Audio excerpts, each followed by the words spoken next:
Ok, bonjour à tous, merci d'être là. Alors, il y a Hélène qui nous avait contacté pour intervenir, faire une petite présentation autour de l'UX.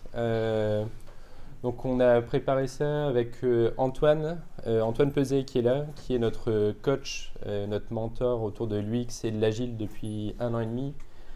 Et Sophie qui est UX designer dans l'équipe, donc dans une équipe digitale qu'on a créée il y a 1 an et demi à l'IT chez ADO et qui a vocation à accompagner autour du digital et des méthodologies, notamment de l'UX. Je laisse la parole à Antoine. Merci Simon. Bonjour à tous, donc je suis Antoine. L'objectif de cette présentation, c'est de commencer à vous parler du UX pour découvrir un peu ce que c'est. Et donc, allons-y. Parfois, dans les projets, on arrive à ce type de situation. On voit une accumulation de projets, on se rend compte qu'il y en a un qui gêne un peu le précédent. Là, on se rend compte qu'on a enlevé du legacy, mais peut-être qu'on n'aurait pas dû. Là, on a voulu optimiser. C'est important, on veut de la performance, mais peut-être que c'est pas tout à fait adapté.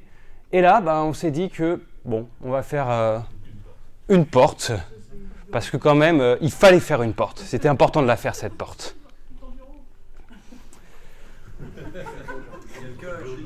Il y a le cas là-bas, d'accord.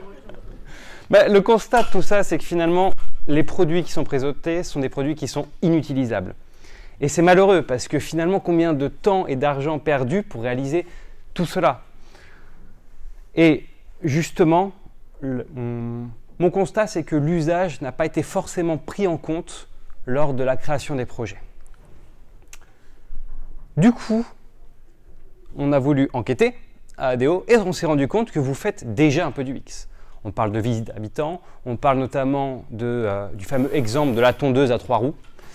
Et il y a déjà une culture à ADO qui est présente avec les clients et aussi avec les collaborateurs. Mais on peut structurer l'approche avec méthode et c'est le but de cette présentation.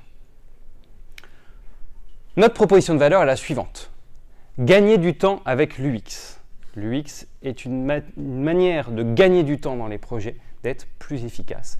Et ce qu'on souhaite, c'est être toujours pertinent.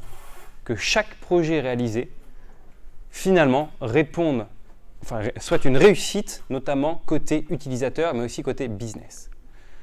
Pour cela, on va aller au contact. L'UX, c'est la proximité avec les clients. Et c'est ça qui est fondamental. Et on va en fait développer des manières et des méthodologies pour se rapprocher des clients et réduire la distance entre concepteurs et utilisateurs. Concrètement, aujourd'hui, ce qu'on vous propose, c'est une sensibilisation à l'UX. Et peut-être que demain, certains aimeraient avoir des formations ou du coaching. Donc, c'est la première étape aujourd'hui. On a souhaité commencer cette présentation avec une méthodologie UX. C'est-à-dire qu'on allait interviewer 8 à 10 personnes chez ADO, donc en mode micro-trottoir, et on leur a posé la question suivante. Que vous évoque l'UX? On est juste parti avec cette question-là, et on a agrégé donc les résultats.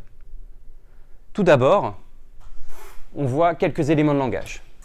Faciliter la vie, penser aux clients et mieux comprendre le contexte des projets.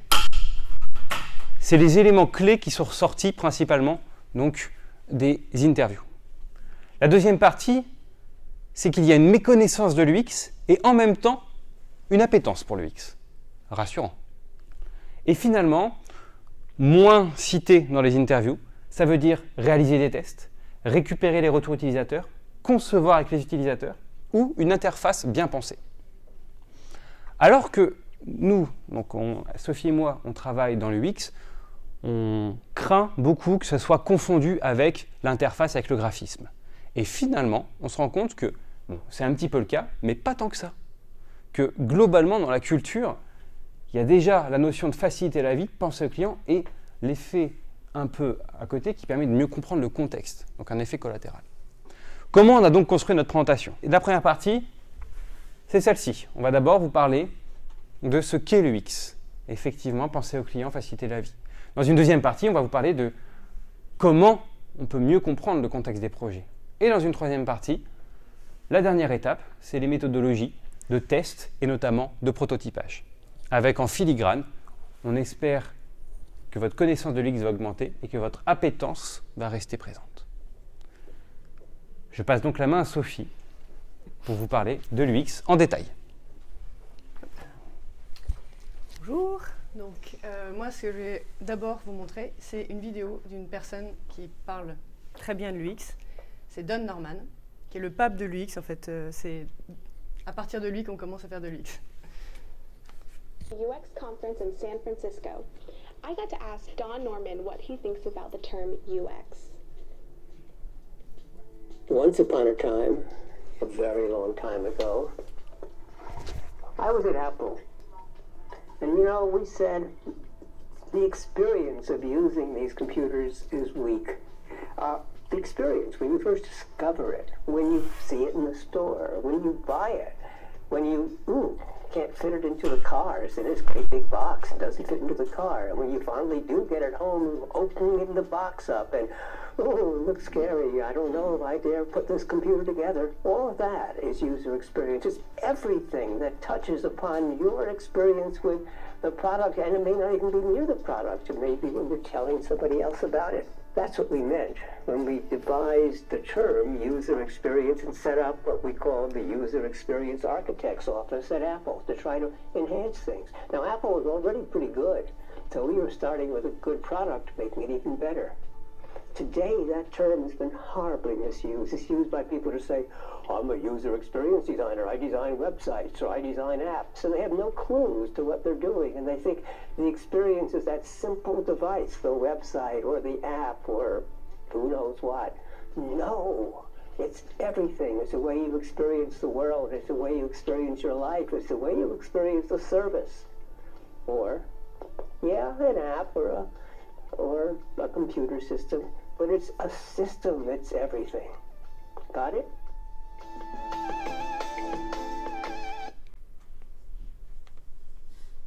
Alors, pour amener un petit peu à l'expérience, quand j'en ai aussi ici chez ADO, donc on va s'éloigner un peu d'Apple. Moi, en ce moment, je travaille sur un petit projet qui concerne la gestion des contacts pour le CSPIP. Ils m'ont demandé d'essayer de trouver une solution pour gérer mieux les contacts, les listes de diffusion, pour que les mises à jour soient plus faciles entre les ADO et les BU en cas d'information pour le change, pour les incidents. Donc le sujet, c'était vraiment créer une application sur la gestion des contacts. Donc j'ai commencé par un petit interview, donc à la fois chez ADO, mais aussi dans les BU. Et là, je me suis rendu compte qu'en fait, la problématique était peut-être un peu plus large. Ce n'était pas seulement la gestion des contacts, mais aussi la communication qui existe entre ADO et les BU. Donc on pouvait voir le problème un peu plus large, comme là, la boîte de l'ordinateur à rentrer dans la voiture. Mais là, ce ne sera pas seulement les contacts, mais aussi toute la communication qui se fait entre les deux identités. Hop. Ça, c'est peut-être, il l'a dit pendant la vidéo, mais donc UX, ça veut dire User Experience, et donc en français, expérience de l'utilisateur. Vous avez peut-être dû voir ça sur Internet. Donc on a le produit, donc l'interface utilisateur, simple. Et après, on a le produit une fois qu'on a écouté les expériences des utilisateurs. Donc on a amélioré la bouteille pour qu'elle puisse être plus utilisable, qu'il y ait moins de ketchup partout à chaque fois qu'on se sert. Et une autre image aussi qui est assez parlante, donc les designers ont fait une interface de la rue en créant un truc qui est assez joli, mais en fait on s'aperçoit qu'avec l'expérience, les passants passent à côté et créent leur propre route. Peut-être que si on avait écouté, testé ou est allé voir les passants avant, on se serait aperçu que ce chemin aurait pu être fait avant d'avoir construit cette route. Donc l'UX, c'est surtout un état d'esprit, donc humilité et curiosité. C'est-à-dire humilité, on sait qu'on ne sait rien en fait. On doit aller voir les gens pour savoir, pour apprendre, avant de dire je sais tout, donc je vais faire quelque chose. La curiosité, aller les chercher, aller les voir et vraiment être à l'écoute. Bien sûr, il y a une méthodologie, je vais vous en parler. Il y a 3 phases dans l'UX. La première phase, c'est l'exploration. Comprendre les utilisateurs sans a priori. Les outils qu'on a, c'est l'observation terrain, donc aller les voir, les interviews exploratoires, ce qu'on a fait régulièrement, aller les voir. Encore une fois, poser des questions, ne pas influencer les réponses. créer des profils utilisateurs types. Ça, je l'ai vu déjà aussi à ADO. Il y a souvent des cibles qui sont définies. Donc, à creuser aussi dans cette carte-là. Et la carte d'expérience. Donc, c'est comme un parcours utilisateur. Savoir vraiment ce que fait l'utilisateur, ce qu'il va faire avec l'outil ou ce qu'il fait déjà, le produit à améliorer. La conception. Donc, rendre le produit utile, utilisable, satisfaisant dans l'usage. Donc, avec des parcours utilisateurs, des maquettes ergonomiques et des maquettes graphiques et des prototypes animés. Donc, même avant de commencer à développer le produit, on peut commencer déjà à faire des maquettes, des dessins, des refs, et même ça, on peut commencer à le tester, sans avoir développé. Ça fait un gain de temps, parce que si on va tester nos maquettes, on a des retours déjà des utilisateurs, et on peut déjà faire des modifications avant même de rentrer dans le développement. Et la vérification, chercher du feedback authentique. Donc, en faisant des tests, en faisant des questionnaires, en faisant des A/B tests. Ces choses-là sont, pour la plupart, déjà faites ici ou dans d'autres sociétés, mais on va vraiment s'appuyer sur ça pour faire avancer les projets, les produits. Donc, pour résumer, on a l'exploration, la conception, la vérification. Et ça, c'est vraiment tout le process UX. On va l'explorer pour chaque nouveau sujet et chaque nouvelle fonctionnalité. On va concevoir, peut-être juste avec des maquettes. On va aller les tester auprès d'utilisateurs.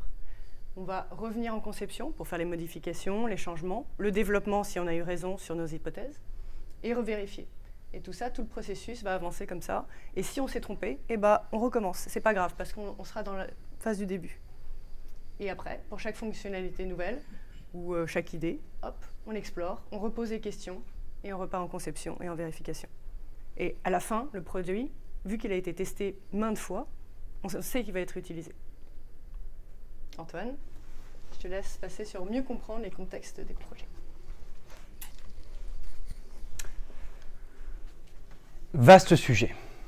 Vous l'avez déjà mentionné, en tout cas vous, certains collaborateurs chez ADO, et on a décidé de creuser ce sujet-là en particulier. Pour cela, laissez-moi vous introduire les interviews exploratoires. Même si on sait, en fait, on ne sait rien.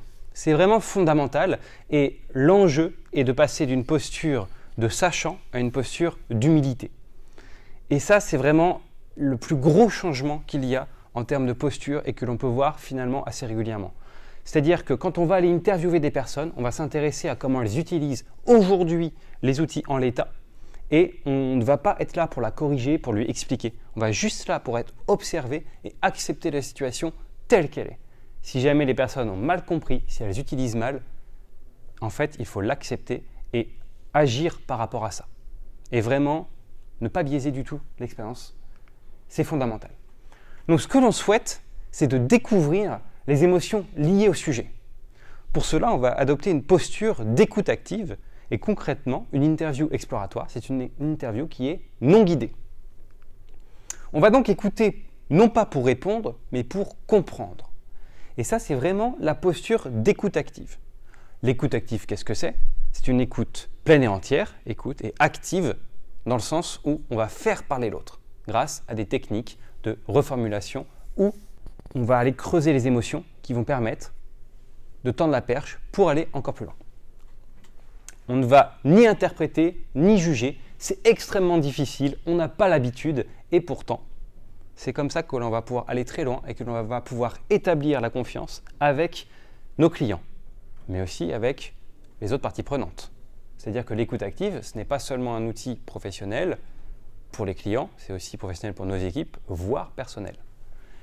Et on va se faire violence pour ne pas montrer que l'on sait.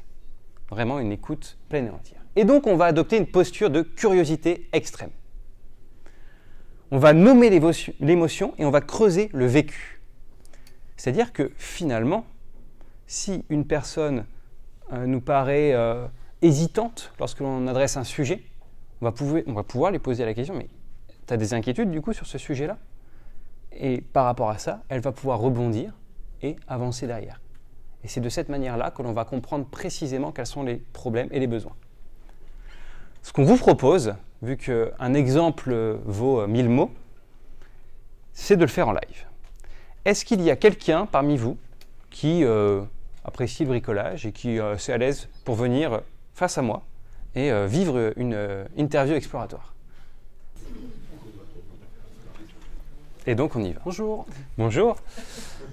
Alors, donc j'ai cru comprendre que tu appréciais le bricolage, en tout cas. Oui, j'aime beaucoup. J'en ai surtout besoin en ce moment. Je suis en train de faire au 2e étage de ma maison un petit truc pour ranger des meubles, des fringues. Il y a beaucoup trop de vêtements chez moi, donc il faut que voilà, je range tout ça. Donc ouais, je fais du bricolage. D'accord. C'est plus par nécessité, quoi. J'aime bien ça, mais c'est vrai que... Par nécessité? Oui, par nécessité, c'est parce qu'il faut, voilà, il y a beaucoup de trucs à ranger, tout ça, et puis souvent, c'est ma maison, donc il faut que je bricole, il faut que je fasse des choses. Donc le meuble, tu le fais pour toi? Pour moi et pour ma famille, c'est parce qu'il n'y a pas que moi qui range des vêtements, voilà, il y a la petite, il y a ma femme, surtout ma femme, elle a beaucoup de vêtements. Donc en gros, ce que tu me dis, c'est que tu fais des meubles et pour ta femme, et pour toi, et pour tes enfants. C'est ça. Donc plusieurs meubles. Alors non, je fais un espèce de meuble familial, c'est-à-dire ça permet de ranger des affaires pour tout le monde. D'accord. Donc c'est pas du tout des vêtements? Ça sera en partie des vêtements et puis aussi peut-être des chaussures, peut-être une poussette, peut-être enfin tout ce qui peut traîner qui est un peu partout dans la maison. L'idée c'est de le caser à un endroit et d'avoir une porte qui s'ouvre, qui se ferme pour quelque part cacher un peu, j'allais dire le bordel entre guillemets. Mais... J'ai l'impression que ça traîne un petit peu ce sujet? Ouais, mais j'ai pas forcément le temps de m'en occuper tous les jours, voilà, donc c'est vrai que ça prend du temps, ça prend les week-ends en fait. Ouais. Et du coup, comment, enfin, ça, est-ce que c'est mauvais que ça te prenne du temps, enfin, comment tu vis ça? Comment je vis ça? Non, parce que sur le fond, j'aime bien bricoler, hein, ça m'occupe aussi, c'est un truc sympa. Après, c'est vrai qu'il y a des fois, on se dit, je ferais bien quelque chose d'autre le week-end. Et puis, je suis pas tout seul aussi. Si je bricole, je suis le seul à avoir le permis de conduire. Si on veut aller se promener dans un parc ou quoi, c'est pas évident. Ok. Voilà, donc c'est vrai que moi, le temps que je peux passer là-dessus, du coup, c'est du temps aussi où les autres, potentiellement, ils m'attendent pour faire un truc. Donc voilà. J'ai l'impression quand même que le bricolage, c'est important. Tu en ressens une certaine fierté? Ah, j'aime bien, ouais, je suis assez maker dans l'âme. J'aime bien fabriquer des choses. D'accord. Donc finalement, ça te prend du temps. C'est des choses qui, toi, Enfin, ça te prend un certain temps, mais derrière, tu en ressors quand même un accomplissement. Ouais, une certaine fierté. Quand l'objet est fini, on est content sur si c'est réussi. Parce qu'il y a des fois, on fait des trucs et à la fin, on n'est pas forcément fier de ce qu'on a fabriqué. Mais oui, globalement, ouais, j'aime bien ça. C'est quoi la dernière fois où tu n'as pas été fier de ce que tu as construit? La dernière fois où j'ai pas été fier de ce que j'ai construit, alors c'était pas forcément dans un contexte personnel, mais c'était sur un contexte professionnel. C'est filmé, c'est ça? Ouais. Non, c'était juste sur une conception où je me suis dit, au final, mais c'était des mois après où je me suis dit, ah tiens, j'aurais fait les choses différemment. Suite à des discussions que j'avais pu avoir d'autres personnes, je me dis, c'est vrai, la manière dont tu as vu les choses n'était pas forcément la manière la plus pertinente par rapport à la problématique et il y aurait mieux à faire. Donc finalement, moi, c'est plus le temps qui a fait que j'ai vu la chose, parce qu'au final, quand c'était terminé, j'étais content, mais c'est plus après où je me suis dit, en fait, c'était perfectible, on aurait pu faire mieux et peut-être plus malléable, un truc qui serait plus évolutif. D'accord. Voilà. Donc finalement, tu as fait quelque chose et des mois après, tu t'es rendu compte que c'était améliorable. Ouais. Et du coup, comment tu as rebondi par rapport à ça? J'ai pas rebondi puisque j'étais plus sur le sujet. D'accord. Du coup, j'ai rebondi. Enfin, c'était plus, je l'ai pris comme une expérience qui me permettrait par la suite, si j'avais un jour un sujet similaire à faire, à pas refaire les choses de la même manière. Voilà. Donc cette expérience t'a permis d'apprendre finalement, et ça t'a appris quoi concrètement? Qu'est-ce que ça m'a appris? Très concrètement. C'est qu'une enseigne, c'est pas juste. Une BU, c'est pas juste une enseigne dans un pays. Si tu veux être très concret. Hein. Oui, c'est ça. C'était la problématique en l'occurrence. C'était, en tout cas, ce que ça m'a appris, c'est prendre la distance entre ce qu'on te donne du métier et la manière dont tu vas l'implémenter dans la solution. D'accord. Voilà ce que j'ai appris à travers ce truc-là. Ok. Et du coup, j'en profite, on parle du X. Il y avait un sujet avec les utilisateurs ou les clients aussi là-dedans? Non, c'était pur. Quand je dis utilisateur-client, c'était pur. Le métier a une manière de structurer les choses dans la façon de voir son business. Et c'est pas parce qu'il le voit comme ça que je vais devoir dans la solution le structurer comme ça. Ou, en tout cas, prendre un petit peu de distance et arriver à faire quelque chose d'un peu plus malléable et d'un peu plus. Il faut savoir l'écouter, il faut savoir aussi. Moi, ce que je m'en suis dit, c'est prendre aussi de la distance pour faire quelque chose de plus évolutif. D'accord. Donc tout ce que dit le métier n'est pas forcément à faire derrière. Il faut que ce soit en tout cas... Ce que je dis, c'est il faut savoir prendre... faut analyser et pas simplement prendre pour argent comptant les choses telles qu'elles sont dites, parce que c'est les réalités d'aujourd'hui, et le business il évolue, et demain peut-être que la réalité d'aujourd'hui c'est pas celle de demain, et si j'ai pris pour argent comptant tout ce qu'on m'a dit, peut-être que ce que j'ai conçu n'est pas évolutif, et demain c'est un nouveau projet à faire, parce que... Très bien. Voilà. Merci beaucoup. De rien. Alors, avant de laisser le micro, je voulais savoir, est-ce que tu t'es senti écouté? Oui. Et du coup, comment tu décrirais un peu cette expérience de 2-3 minutes? J'allais dire une discussion sur un sujet. Et oui, effectivement, on était plus. Tu étais clairement pour moi dans l'écoute, puisque à aucun moment, toi, tu t'es exprimé. Enfin, j'ai pas retourné la question non plus sur le fait de dire, et toi Du coup, le bricolage, chez toi, ça se passe comment donc voilà. Ce qui pourrait arriver dans une interview. C'est ça. Mais c'est vrai que bon, j'ai pas fait le. D'accord. Alors, je te réponds juste par rapport à ça. Si jamais ça arrivait, moi, ce que j'aurais répondu, c'était en fait, je te propose qu'on en parle à la fin. Pour le moment, c'est ton avis qui m'intéresse. Voilà. Okay. Donc, vraiment, j'aurais botté en touche. Merci beaucoup, en tout cas. Merci à vous. Et donc, je te laisse redonner le micro à Sophie. Alors, Sophie a pris des notes par rapport à cette interview. Et donc, je t'en prie. Alors, donc, pendant qu'il était interviewé, souvent on fait des interviews à deux. Il y a la personne qui pose la question et une autre personne qui peut prendre des notes. Comme ça, la personne qui pose la question est vraiment focus avec la personne qu'elle interviewe. Donc moi, ce que j'ai noté de ton interview, c'est que tu aimais beaucoup le bricolage. C'était quelque chose qui te tenait à cœur. Mais par contre, les irritants, c'est que tu manquais de temps. Et ça t'embêtait beaucoup parce que tu aimerais bien avancer sur ton meuble, mais tu manques de temps. Donc ça, c'est une problématique, un irritant, auquel on peut apporter une solution. Mais on a la problématique bien identifiée. Une deuxième chose, c'est que tu as appris de tes erreurs, et ça t'a fait grandir, parce que demain, quand la même problématique se posera, tu la géreras pas de la même manière, et ça t'a permis de faire les choses vraiment différemment. Et ça te permet de prendre la distance pour faire quelque chose de plus évolutif. Si on ne t'avait pas posé la question, peut-être qu'une autre personne aurait fait le même projet que toi, et aurait fait la même erreur que toi. Le fait de connaître ce que tu as appris, le fait que tu le partages, du coup, ça va aller plus loin pour créer des meilleurs projets, des meilleurs produits demain. Voilà.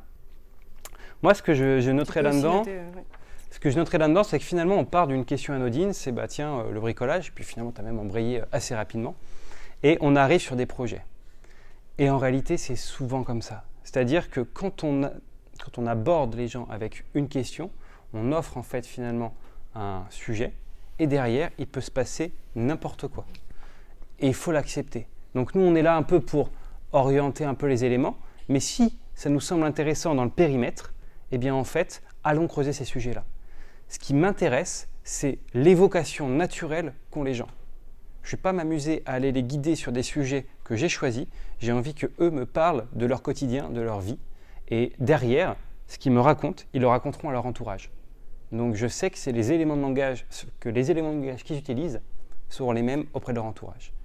Moi, ce que je note en plus de ce que tu as dit, c'est qu'il y a le manque de temps, mais il y a aussi l'équilibre entre le fait de passer du temps avec sa famille et de faire des choses qui sont quand même nécessaires, du rangement.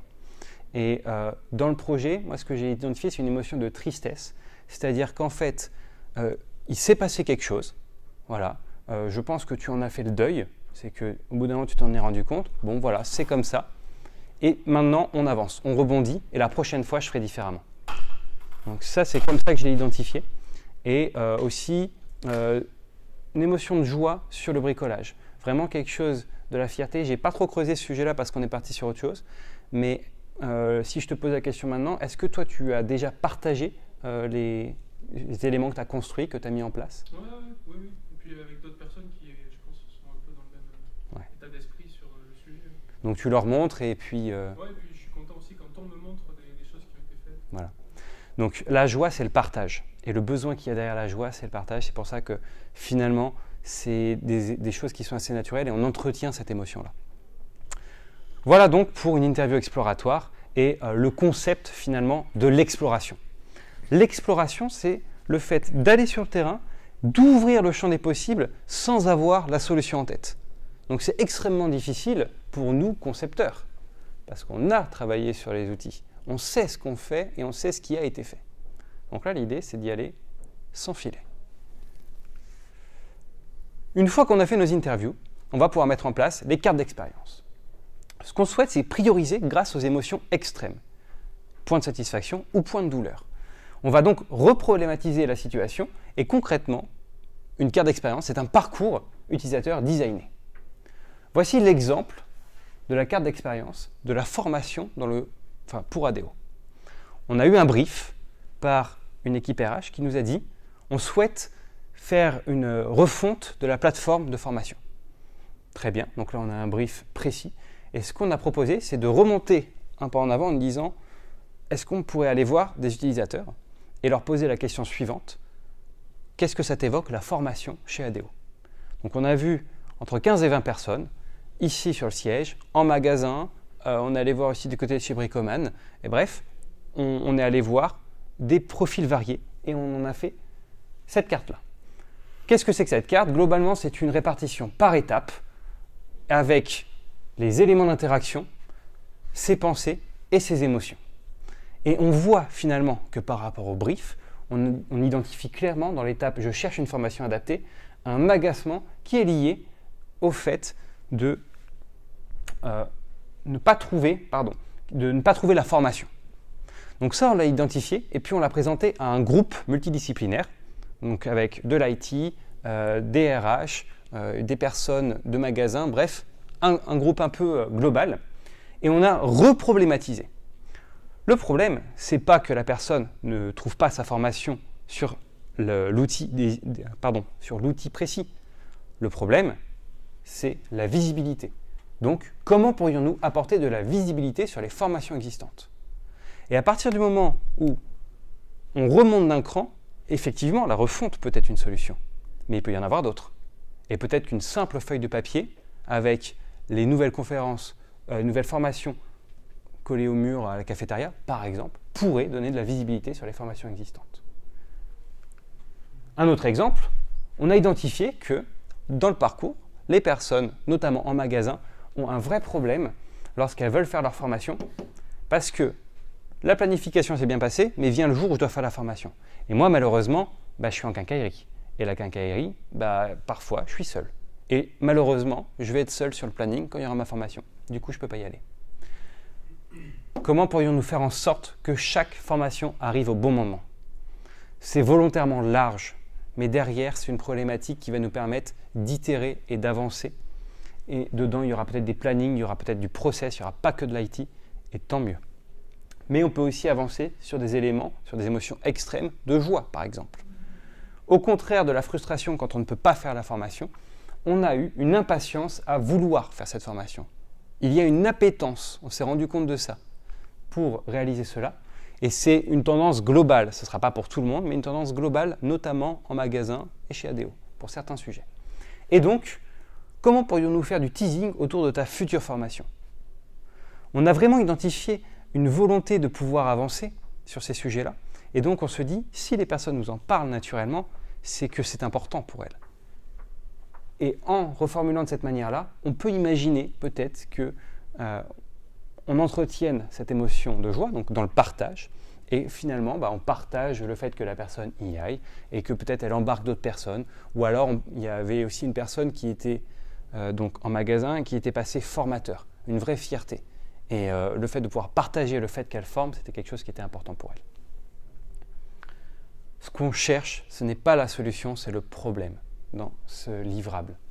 Et en réalité, toute cette phase en amont d'exploration, l'objectif, c'est vraiment d'identifier la situation côté utilisateur, quels sont les problèmes pour que derrière, l'équipe puisse avancer. L'exemple, c'est les Google Glass. C'est-à-dire qu'on est plus susceptible d'utiliser régulièrement un produit s'il résout un problème que s'il répond à une envie. Ça, c'était un délire de Techos. C'est cool, des lunettes connectées. On peut faire des trucs démentiels. Mais au final, on répond quel problème? Parce qu'en plus de ça, il y a des contraintes techniques qui arrivent dedans. Mais quel est le problème que l'on traite avec ça? Et finalement, il n'y a pas eu, malgré Google, malgré leur contexte, ça n'a pas fonctionné le produit. Peut-être que ça reviendra plus tard, peut-être qu'il y a des notions de coût, peut-être qu'il n'y a pas que la notion d'usage, mais je pense qu'elle est quand même très importante parce que même des designers et des techos de Google qui étaient fans du produit, au bout d'un moment, ils ont arrêté de l'utiliser. Maintenant, je vais donner la main à Simon pour qu'il nous parle de cette phase de conception qui arrive donc à l'issue de la phase d'exploration. Alors, on va vous parler de prototype animé. Alors, le but, en fait, dans les projets, nous, on commence par le design. Et donc, avant de commencer un développement, avant de valider des hypothèses métiers, valider un usage, on va très vite prototyper, faire un prototype animé et pouvoir aller le tester auprès des utilisateurs pour voir s'il répond aux besoins.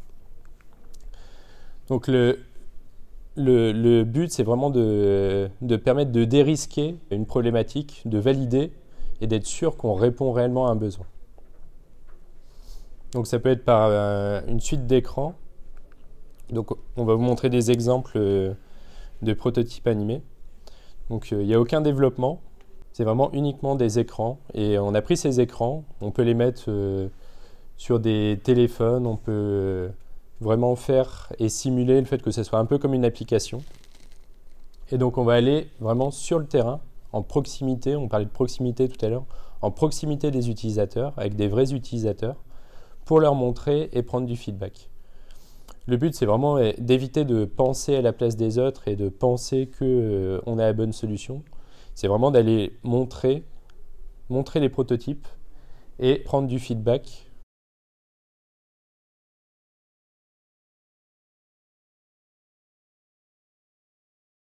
Donc voilà, alors là ça a été fait avec des prototypes qui étaient bien designés parce qu'on a la chance d'avoir des personnes compétentes pour ça dans l'équipe. Ça pourrait très bien se faire avec du prototype on paper, il y a des applications qui permettent de faire ça, avec des prototypes qui sont juste simplement dessinés, où on va pouvoir faire des liens entre des pages, etc. Donc il y a vraiment énormément de possibilités. Là c'est vraiment des exemples par rapport à cette approche-là. Ce que ça va pouvoir apporter aussi, c'est que des fois, notamment avec la barrière de la langue, quand on va travailler avec d'autres pays, on va avoir du mal à se comprendre. Et le fait d'avoir des écrans et le fait de pouvoir montrer des choses, des enchaînements d'écrans, montrer des fonctionnalités, ça va permettre de pouvoir beaucoup plus facilement se comprendre que juste parler par rapport à un texte ou par rapport à une idée, un process qu'on imagine. Là, le fait d'avoir des écrans, tout de suite, c'est beaucoup plus parlant. Les personnes qui vont tester les outils, du coup, vont être ambassadeurs parce qu'elles vont être concernées par le sujet. Et donc, du coup, quand l'outil va vraiment sortir, ça les engage. En fait, ils ont participé à la création et ça permet de encore mieux parler du produit. Une partie de la communication est déjà faite. Et donc, ces prototypes animés, ça fait partie d'une démarche autour des tests utilisateurs où le but, c'est vraiment d'aller sur le terrain et de tester avec les utilisateurs. Par exemple, on va prendre un prototype, on va lui mettre dans les mains et on ne va pas lui expliquer comment ça marche, on va le regarder utiliser le produit. Donc c'est là où on va voir si ce qu'on a fait c'est utilisable, si c'est utilisé, si c'est compréhensible par l'utilisateur. Donc c'est vraiment être en tête-à-tête avec lui, on ne va surtout pas le guider dans l'utilisation, on va l'observer utiliser le produit. Donc toute cette démarche de test, c'est des choses qu'on fait régulièrement, que ce soit sur des produits en magasin, on va sur le terrain avec les utilisateurs, prendre du feedback, c'est ce qui va permettre de valider ce qu'on a fait et de pouvoir itérer. Même une fois que les développements sont faits, même s'ils ne sont pas terminés, dès qu'on a une fonctionnalité qui commence à être utilisable, on va aller sur le terrain pour la tester et valider. C'est vraiment une démarche itérative et qu'on va continuer à faire tout au long d'un projet, que ce soit sur la phase de design, prototypage, de développement et jusqu'à la fin du développement. Et comme je le disais, donc on va vraiment laisser l'utilisateur se débrouiller. On ne va pas du tout le guider. Alors forcément, si au bout de 2 minutes, il n'arrive pas à trouver une fonctionnalité, on va lui poser quelques questions, essayer de l'orienter un peu. Mais le but, c'est vraiment de le laisser avancer un maximum tout seul pour voir si ce qu'on a fait, c'est utilisable tel quel. Dans la phase de conception, ce qu'on dit tout à l'heure, le but est de rendre utile, utilisable et satisfaisant dans l'usage les choses qu'on met en place. Donc en fait, on va déjà tester l'utilité.